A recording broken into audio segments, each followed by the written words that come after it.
오늘 우리에게 주신 하나님의 말씀 보도록 하겠습니다. 신명기 26장 12절로 19절 말씀입니다. 생명의 샘가 12월 1일 금요일 말씀 제3년의 11조 함께 읽겠습니다. 셋째 해 곧 11조를 드리는 해에 내 모든 소산의 11조 4개를 마친 후에 그것을 레위인과 객과 고아와 과부에게 주어 내 성읍 안에서 먹고 배부르게 하라. 그리할 때에 내 하나님 여호와 앞에 아뢰기를 내가 성물을 내 집에서 내어 레위인과 객과 고아와 과부에게 주기를 주께서 내게 명령하신 명령대로 하였사오니 내가 주의 명령을 범하지도 아니하였고 잊지도 아니하였나이다.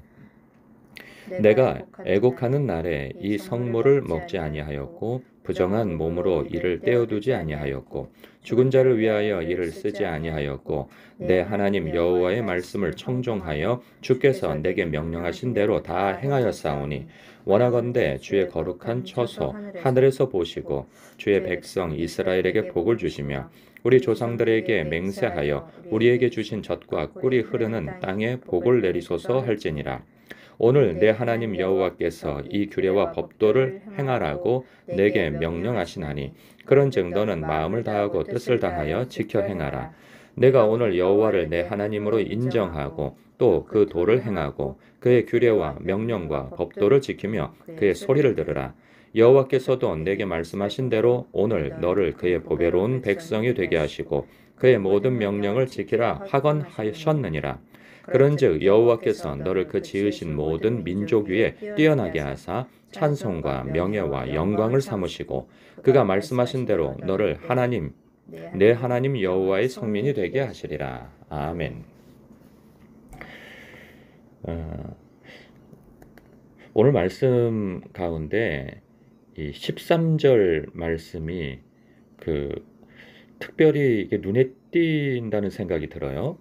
뭐냐면 레위인과 객과 고아와 과부에게 주기를 지금 어떤 한 패턴을 여러분 읽으시나요? 눈에 띄시는 걸 느끼시나요? 보면 법으로도 그렇고 나눔에 있어서도 그렇고 배려함에 있어서도 그렇고 그리고 헌물을 바치는 것에 있어서도 그렇고 꼭 하나님께서 그 마지막에 끼워 넣는 대상이 누구냐 하면 레위인, 즉 하나님을 기업으로 사는 사람들이 있죠. 그러니까 하나님의 사람들이에요. 그 사람들의 기업은 하나님이라고 말씀하셨어요. 그러니까 하나님께서 공급해 주어야 살 수 있는 사람들인 거죠. 그러니까 오늘날로 말하면 신학생, 선교사, 목회자 이렇게 볼 수 있을 것 같아요. 그 밖에 또 다른 분들이 있을 수 있는데 하나님을 기업으로 사는 사람, 레위인, 그리고 객과 고와 과부, 사회적 약자예요. 이 사람들은 자기의 힘으로 살 수 없는 사람들이란 말이죠. 그렇기 때문에 누군가의 도움을 받아서 살아야 할 사람인데 이 사람을 레위인과 함께 늘 같이 끼워져 있어요. 그러면 이 객과 고와 과부, 이 사회적 약자는 이 사람들 역시 하나님을 기업으로 사는 사람들이란 말이에요. 그러니까 그렇게 해석을 좀 억지 해석이라고 볼 수 있을 수도 있는데 저는 억지 해석이라고 보여지지 않고 성경에서 이렇게도 말씀하시잖아요. 가난한 자에게 주는 것은 곧 하나님께 구워주는 것이다 라고 말씀하고 있잖아요. 그러니까 이건 뭐냐면 하나님께서 마치 하나님의 기업으로 사는 사람, 이 레위인과 똑같이 가난한 사람과 그리고 나그네 이러한 사람들을 돌보는 것도 마치 하나님의 사람들을 목회자를 혹은 하나님을 기업으로 해서 사는 사람들을 돕는 것과 똑같이 여기신다는 거죠. 그러니까 즉 하나님께 구워주는 것과 같다라고 여기신다는 것은 곧 하나님을 대하는 것과 똑같다라는 거죠. 예수님께서도 그리 말씀하시잖아요. 지극히 작은 자 하나에게 주는 것이 그를 대하는 것이 곧 나를 대하는 것이다 라고 예수님께서 말씀하신단 말이에요. 그래서 산상수훈에서도 보면 이 가난한 자가 나에게 꿀 때 그것을 거절하지 말고 주라고 하고 나에게 그 속옷이나 겉옷을 원하는 자에게 그 이상을 벗어주라고까지 말씀하시잖아요.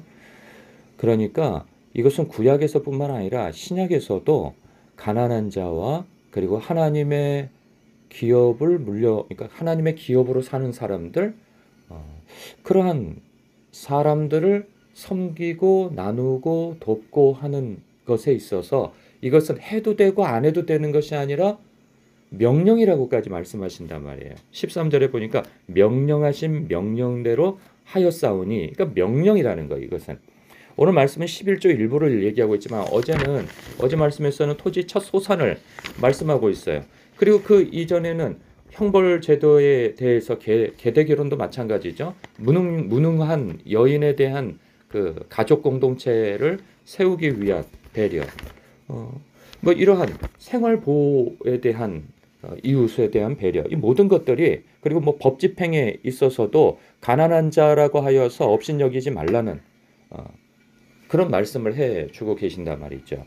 그러니까 이럴 때 보면 이런 생각을 갖게 되어집니다.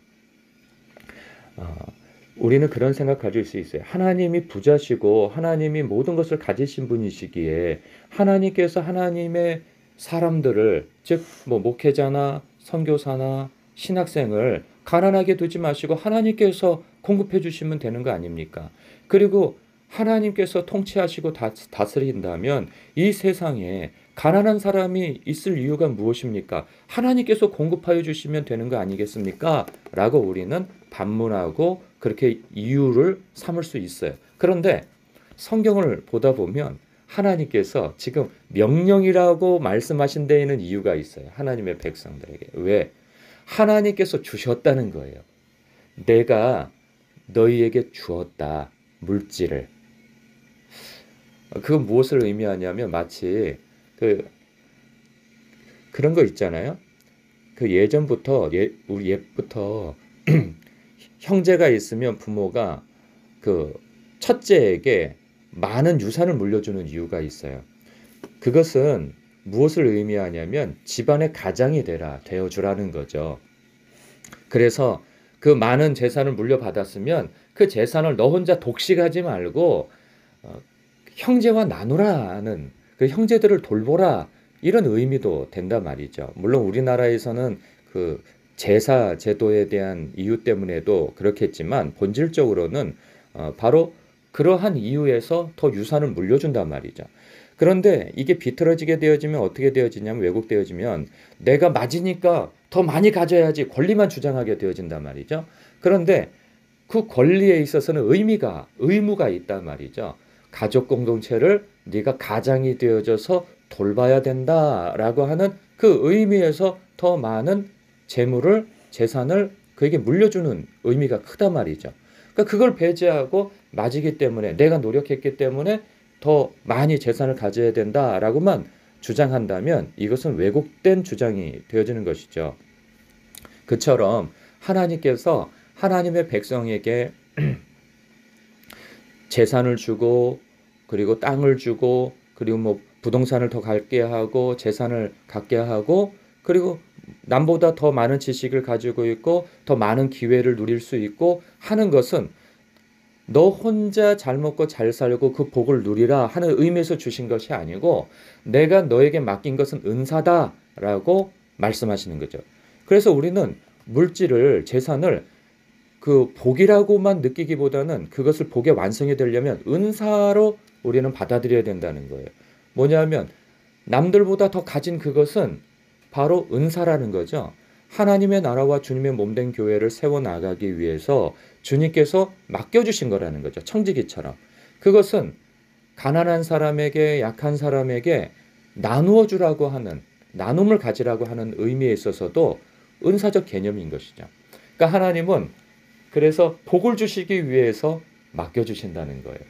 내가 너에게 복 주기를 원하노라. 내가 너를 지키기를 원하노라. 내가 너에게 더 큰 것으로 주기를 원하노라. 그러기 위해서 주님께서 주신 거죠. 너 이거 가지고 나의 뜻대로 사용한다면 내가 더 큰 것으로 너에게 보답하고 더 큰 것으로 너에게 맡길 것이다. 이 말씀과도 같은 거예요. 그렇기 때문에 명령으로 주시는 거죠. 그냥 의무만 행하라고 주신 것이 아니라는 거예요. 내 마음에는 하나님을 기업으로 삼아 사는 사람들을 너희들이 채워주기를 원한다. 그러니 내가 나의 물질을 너에게 맡긴다.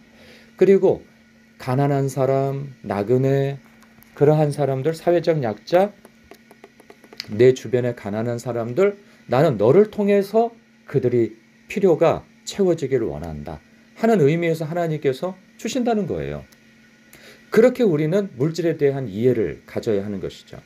그래서 우리가 남들보다 더 가진 것이 복이 아니고 그 복의 완성은 남들보다 더 가진 그것을 하나님의 뜻대로 사용하고 나누는 데 있는 것이죠. 그게 복의 완성이 되어지는 거예요.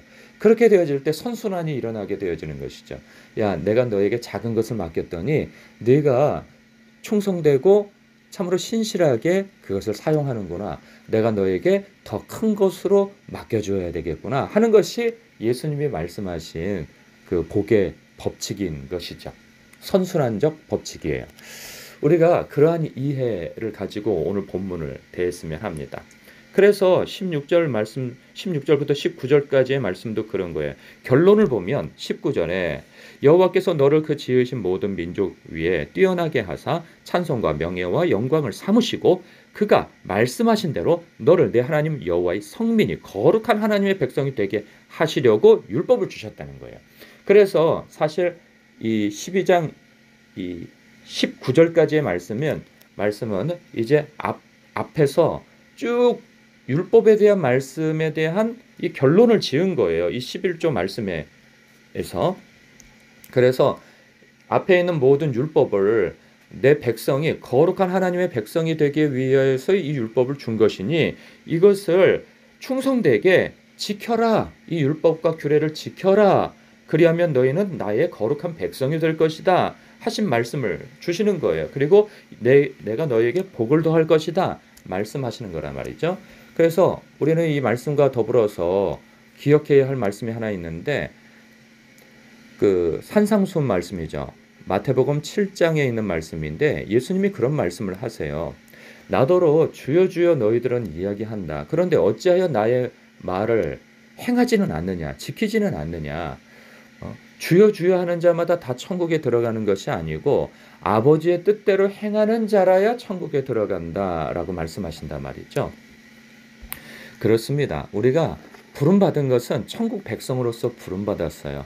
그런데 그 천국 백성으로서 받아서 우리가 천국에 들어갈 사람들은 어떤 사람들이냐? 아버지의 뜻대로 행하는 자라 말이죠. 곧 예수님께서 말씀하신 즉 새 율법 서로 사랑하라 하신 그 말씀에 따라 사는 하나님의 백성에게 주어지는 것이 영생이요 천국 백성이라고 하는 영광스러운 표현이라는 사실입니다. 여러분 오늘 말씀 안에서 특별히 생각해 볼 것은 얼마 전에 우리는 추수감사절을 보냈어요. 그리고 곧 성탄절을 맞이하게 되어지죠. 하나님께 영광을 돌리고 감사하는 것과 동시에 우리 주변에 레위인, 즉 하나님을 기업으로 사는 사람들, 선교사님, 가난한 신학생, 그리고 전도사님, 또 가난한 목회자분들이 있어요. 여러분 주변에 그러한 분들이 계시다면 그분들에 대한 섬김이 있으시길 바랍니다. 뿐만 아니라 주변에 가난한 분들이 있어요. 주변에 그러한 분들에게 어떤 나눔의 덕을 끼치는 그러한 여러분 되시길 주님의 이름으로 축복합니다. 기도하겠습니다.